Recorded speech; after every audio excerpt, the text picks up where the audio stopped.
उत्तर प्रदेश के जहां पर योगी मंत्रिमंडल का विस्तार हुआ। इस विस्तार में 2 मंत्रियों का प्रमोशन हुआ, 6 नए चेहरों को मंत्री बनाया गया। और आज यूपी में सिर्फ मंत्रिमंडल का विस्तार नहीं हुआ, बल्कि 2027 की सबसे बड़ी राजनीतिक बिसात पर नई चाल चली गई। सत्ता जब चुनावों के करीब पहुंचती है तो फैसले सिर्फ प्रशासन चलाने के लिए नहीं लिए जाते हैं, वो समाज का मन पढ़ने और भविष्य की दिशा तय करने के लिए भी लिए जाते हैं। योगी सरकार ने 6 खाली पद भरकर साफ संकेत दिया है कि अगले साल होने वाला विधानसभा का चुनाव सिर्फ विकास, कानून व्यवस्था या वादों की लड़ाई पर नहीं होगा, बल्कि सामाजिक प्रतिनिधित्व और जातीय संतुलन भी एक निर्णायक जंग होगा।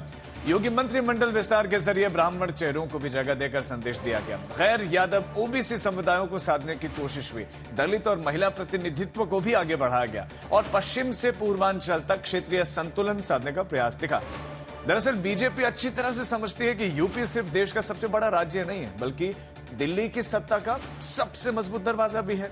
यूपी का जनादेश अक्सर देश की राजनीति की दिशा भी तय करता है। लेकिन बड़ा सवाल यह है कि क्या यह सोशल इंजीनियरिंग 2024 लोकसभा के झटके के बाद बीजेपी के लिए नया सुरक्षा कवच बनेगी? क्या अखिलेश यादव का पीडीएफ फॉर्मूला बीजेपी के जातीय समीकरण को चुनौती दे पाएगा? क्या यूपी का 2027 का विधानसभा चुनाव विकास बनाम जाति से आगे बढ़कर प्रतिनिधित्व बनाम राजनीतिक भरोसे की लड़ाई बन जाएगा? मैं भूपेंद्र सिंह ईश्वर की शपथ लेता हूं। मैं मनोज कुमार पांडे। मैं अजीत सिंह पाल ईश्वर की शपथ लेता हूं। सच्ची श्रद्धा और निष्ठा रखूंगा। मैं भारत की सुरक्षा और अखंडता ये सिर्फ कैबिनेट विस्तार नहीं, यूपी में 2027 की चुनावी पटकथा का पहला बड़ा अध्याय है। योगी कैबिनेट विस्तार में सबसे बड़ा फोकस रहा जाति और क्षेत्रीय संतुलन। सभी प्रकार के लोगों के प्रति संविधान और विधि के अनुसार न्याय करूंगा। लखनऊ में 6 नए मंत्रियों के साथ 2 मंत्रियों का प्रमोशन हुआ। इस तरह योगी सरकार में 8 मंत्रियों ने शपथ ली। यूपी बीजेपी के पूर्व अध्यक्ष भूपेंद्र चौधरी को कैबिनेट विस्तार में जगह दी गई है। पश्चिमी यूपी का अहम जाट चेहरा है भूपेंद्र चौधरी। रायबरेली के ऊंचाहार से विधायक मनोज पांडे योगी सरकार में मंत्री बन गए हैं।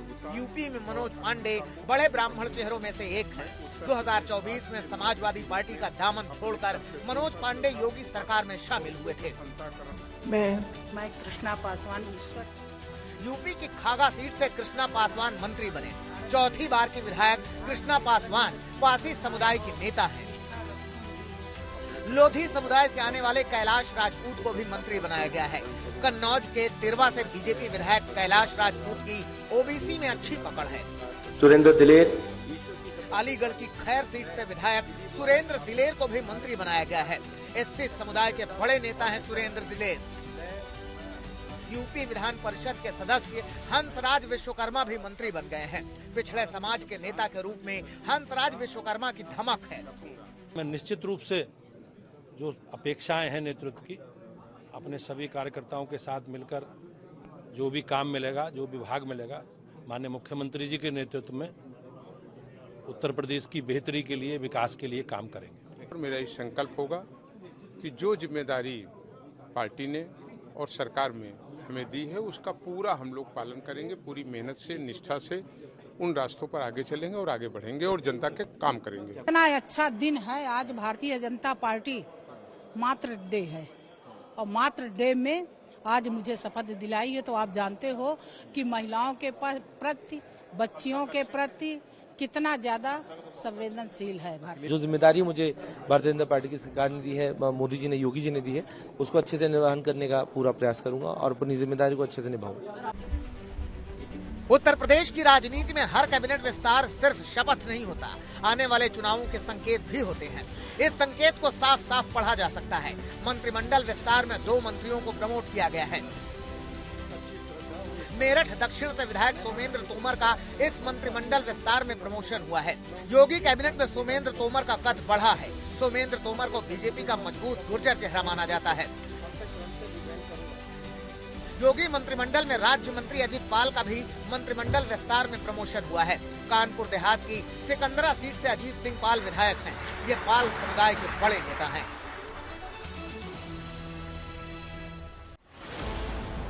योगी सरकार ने सोशल इंजीनियरिंग के जरिए यूपी की सियासत बदल दी है। ब्राह्मण प्लस ओबीसी प्लस दलित, यानी एक ब्राह्मण 2 दलित 5 ओबीसी, यानी एक तीर से कई निशाने। तो जिम्मेवारी मिलेगी। अभी संगठन का काम कर रहा था, एमएलसी का काम कर रहा था। अब सरकार के मंत्री के रूप में जो काम मिलेगा, निश्चित तौर पर एक संगठन सेवा है हमारा, और वो तो ये है सरकार का जो काम मिलेगा उसको जितना सच्चा उसको किया। राजनीति में कुर्सियां सिर्फ नेताओं को नहीं मिलती, उनके पीछे खड़े समाज को संदेश मिलता है। इसी को ध्यान में रखकर योगी मंत्रिमंडल के विस्तार से बीजेपी ने भविष्य की सत्ता की रणनीति बनाई है। फोकस 2027 विधानसभा चुनाव, टारगेट ओबीसी प्लस दलित प्लस ब्राह्मण, इनमें सवर्ण भी शामिल है। पश्चिमी यूपी को प्रतिनिधित्व मिला है। पूर्वांचल में विशेष फोकस किया गया है। महिला चेहरा को शामिल किया गया है। समाजवादी पार्टी के बागियों को साधा गया है। पीडीए फॉर्मूले की काट का प्लान बनाया गया है। गैर यादव ओबीसी पर नजर रखी गई है। गैर जाटव दलित वोट साधने की कोशिश हुई है। बूथ से लेकर बिरादरी तक पकड़ बनाने की कोशिश हुई है। यूपी में पश्चिम से पूर्वांचल तक योगी का बैलेंस गेम दिखता है। गुर्जर, पाल, पिछड़ा, दलित, ब्राह्मण, हर क्षेत्र, हर जाति, हर समीकरण का ध्यान रखा गया है। या यूं कहें कि समाजवादी पार्टी के पीडीए फॉर्मूले के जवाब में बीजेपी ने सत्ता का नया सामाजिक गणित सामने रख दिया है। राजनीति सिर्फ सत्ता चलाने की कला नहीं है, समाज के मन को पढ़ने का विज्ञान भी है। और उत्तर प्रदेश में जिसने जाति, क्षेत्र और भावनाओं का संतुलन साध लिया, दिल्ली का रास्ता अक्सर उसी के लिए आसान हो जाता है। 2027 अभी दूर है, लेकिन उसकी आहट लखनऊ के सत्ता गलियारों में आज साफ सुनाई दे रही है। आज तक ब्यूरो।